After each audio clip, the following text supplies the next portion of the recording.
Aujourd'hui, on parle d'une bactérie qui cause de nombreuses infections à l'hôpital.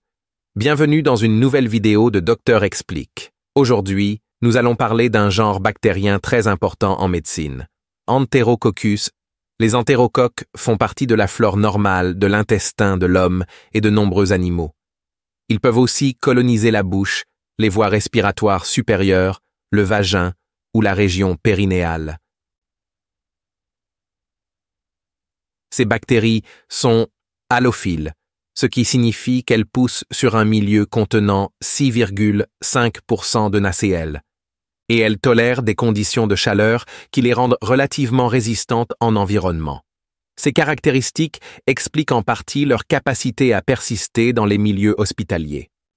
Ce genre comporte actuellement une vingtaine d'espèces, les plus fréquemment isolées en pathologie humaine étant Enterococcus faecalis et Enterococcus faecium.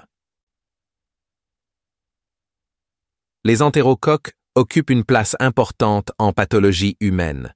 Ils sont responsables de nombreuses infections, en particulier nosocomiales, comme les infections urinaires, les septicémies et les endocardites.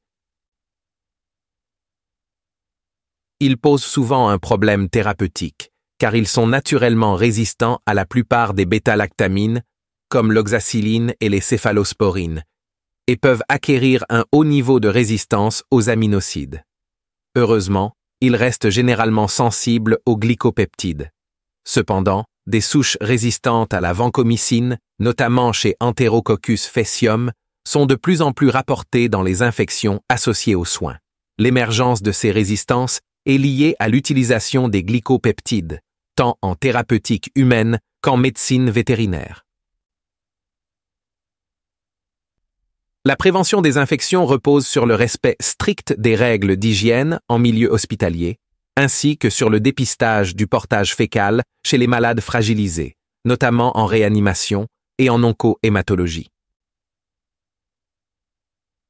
Enfin, la résistance naturelle des entérocoques aux céphalosporines favorise leur sélection dans le tube digestif, ce qui impose une rationalisation de l'utilisation de ces antibiotiques pour limiter l'émergence de ces bactéries.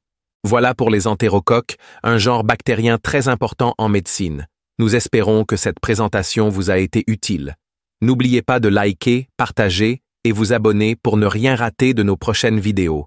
Et comme toujours, merci de nous avoir suivis.